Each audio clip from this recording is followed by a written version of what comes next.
ಮೈಸೂರು ನಗರದಲ್ಲಿ ಸುಮಾರು 8 ಬ್ಲಾಕ್ ಸ್ಪಾಟ್ಗಳನ್ನ ನಿರ್ಮಾಣ ಮಾಡಿದ್ದಾರೆ. ಈ ಬ್ಲಾಕ್ ಸ್ಪಾಟ್ಗಳು ಯಾಕೆ ನಿರ್ಮಾಣ ಮಾಡಿದ್ದಾರೆ ಅಂತಂದರೆ, ಎಲ್ಲೆಲ್ಲಿ ಹೆಚ್ಚಿನದಾಗಿ ಏನೋ ಅಪಘಾತಗಳು ಸಂಭವಿಸ್ತಿತ್ತು ಆ ಒಂದು ರಸ್ತೆಗಳನ್ನು ಗುರುತಿಸಿ ಈಗ 8 ಕಡೆಗಳಲ್ಲಿ ಬ್ಲಾಕ್ ಸ್ಪಾಟ್ಗಳನ್ನು ಮೈಸೂರು ನಗರದಲ್ಲಿ ಗುರುತು ಮಾಡಿರುವಂಥದ್ದು. ಹೀಗಾಗಿ ಆ 8 ಬ್ಲಾಕ್ ಸ್ಪಾಟ್ಗಳ ಪೈಕಿ ಈ ಒಂದು ರಸ್ತೆಯು ಸಹ.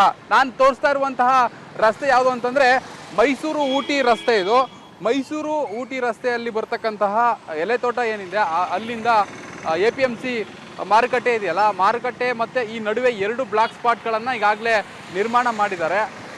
ಹೀಗಾಗಿ ಈ ಒಂದು ರಸ್ತೆಯಲ್ಲಿ ಹೆಚ್ಚು ಕಡಿಮೆ ಅಲ್ಲಲ್ಲಿ ಅಪಘಾತಗಳು ಸಂಭವಿಸ್ತವೆ ಎನ್ನುವಂಥ ನಿಟ್ಟಿನಿಂದ ಈಗ ಇಲ್ಲಿ ಬ್ಲಾಕ್ ಸ್ಪಾಟ್ಗಳನ್ನು ಕೂಡ ಗುರುತಿಸಿದ್ದಾರೆ. ಇದು ಮತ್ತೆ ಇದರ ಒಂದು 500 ಮೀಟರ್ ಮುಂದೆ ಹೋದರೆ APMC ಮಾರುಕಟ್ಟೆ ಸಿಗುತ್ತೆ, ಅದನ್ನು ಸಹ ಏನೋ ಬ್ಲಾಕ್ ಸ್ಪಾಟ್ ಎನ್ನುವಂಥದ್ದನ್ನು ಗುರುತಿಸಿದ್ದಾರೆ. ಅದರ ಜೊತೆಗೆ ಉಳಿದ 6 ಬ್ಲಾಕ್ ಸ್ಪಾಟ್ಗಳನ್ನು ಮೈಸೂರು ನಗರದ ವಿವಿಧ ಕಡೆಗಳಲ್ಲಿ ಅಂತಂದರೆ ಲಲಿತ ಮಹಲ್ ಕಡೆ ಹೋಗುವಂಥ, ಅಂದರೆ ನರಸೀಪುರ ರಸ್ತೆಗೆ ಹೋಗುವಂಥ ಕಡೆಗಳು ಕೂಡ ಒಂದು ಬ್ಲಾಕ್ ಸ್ಪಾಟನ್ನು ಗುರುತಿಸಿದ್ದಾರೆ.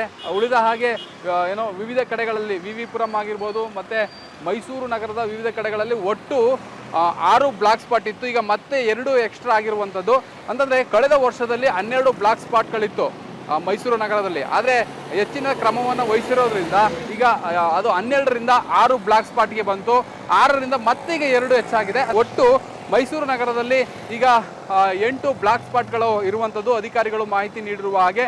ಹೀಗಾಗಿ ಮುಂದಿನ ದಿನಗಳಲ್ಲಿ ಈ ರಸ್ತೆಯಲ್ಲಿ ಓಡಾಡುವಂಥವರು ಸ್ವಲ್ಪ ಜಾಗೃತರಾಗಿ ಓಡಾಡಬೇಕಾಗಿದೆ. ಜೊತೆಗೆ ಸಂಬಂಧಪಟ್ಟಂತಹ ಅಧಿಕಾರಿಗಳು ಕೂಡ ಎಚ್ಚೆತ್ತು ಇದಕ್ಕೆ ಏನು ಪ್ರಿಕಾಷನ್ನ ತೆಗೆದುಕೋಬೇಕು, ವೇಗವಾಗಿ ತೆಗೆದುಕೊಂಡ್ರೆ ಆಗುವಂಥ ಒಂದು ಅಪಘಾತಗಳನ್ನು ಕೂಡ ತಡೆಗಟ್ಟಬಹುದು. ಜೊತೆಗೆ ಜನರು ಕೂಡ ಈ ಬಗ್ಗೆ ಹೆಚ್ಚಿನದಾಗಿ ಜಾಗೃತಿಯನ್ನು ವಹಿಸಬೇಕಾಗಿದೆ. ಕ್ಯಾಮ್ರಾ ಪರ್ಸನ್ ಮಧುಚಂದ್ರ ಜೊತೆ ಪ್ರಶಾಂತ್ ಮಲ್ಲಿಕ್, ಆಂದೋಲನ, ಮೈಸೂರು.